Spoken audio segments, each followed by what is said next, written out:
Not happy. Mm, You're not happy. you, Squinting. yeah, a little mad.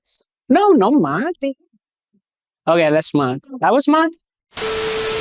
Okay, my name is Enrico. I'm the head of United Nations Development Program in the Maldives. Something that people do not know, but they can imagine, during the World Cup, I was cutting grass in the backyard because we haven't qualified.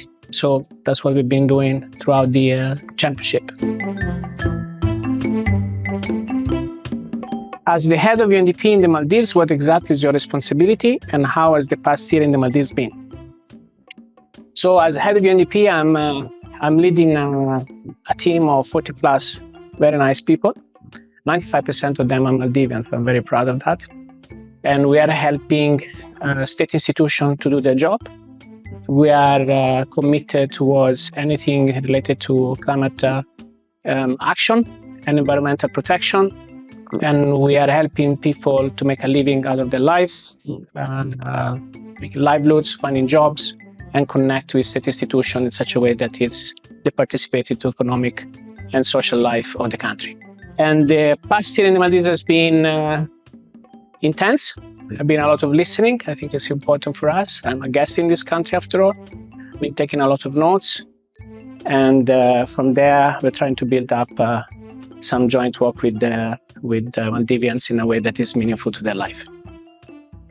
You must have met a lot of locals in the Maldives. So what is one interaction with a local that you would never forget?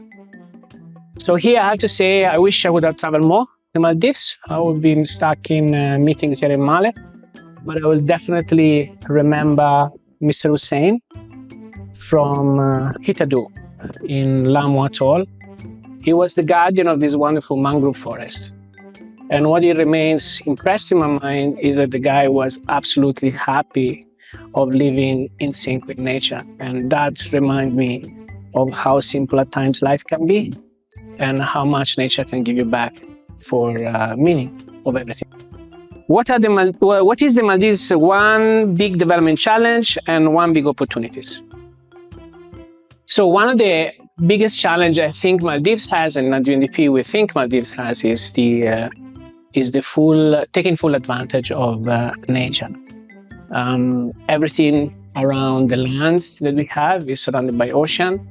I think there are immense opportunities around that need to be fully accounted for. At times, what we don't know is the entire value of that natural asset. And be able to conserve it and preserve it, I think, is the biggest challenge that Maldives has, because that's your bigger richness.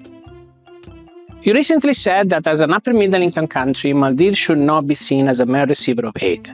What do you mean by this? In past developments exchange with Maldives was always a receiver of support from other countries, mostly from the north of the world, European countries, and a classic supporter of aid. I think once Maldives builds its own fiscal space and the growth of the economy is well distributed, I think Maldives has all the potentials to resource its own development. And in fact, ask for support only when it's needed and only when it's bringing an added value to the conversation that already happened in Maldives. So there's simply not enough public finance out there available for any countries because most of the resources are distracted somewhere else in crisis zones. So I think here the main work ahead of us is to make sure that we influence private capital that can actually support Maldives' strategic direction for the development of its own people. Have you learned any Divehi phrases yet? What's your favorite Divehi word or phrase to say? Okay, here I'm very bad. I'm very bad with languages. In fact, as you can probably say, I hardly speak my own language, and you think I have an accent. But maybe if I have to find a Divehi word, that would be do. So my staff always say at the end of the phrases, do. And so it's about, did my boss said that, do? Or shall we go there, do? So I think that means, shall we, or do? And so that's why I learned more to do. So thanks a lot for the opportunity. I'd like to nominate one person I very much respect. She's a wonderful soul. Her name is Aisha Didi, Minister of Gender and Social Services. She's a wonderful human being who committed all her life to gender equality, and that's also what we do.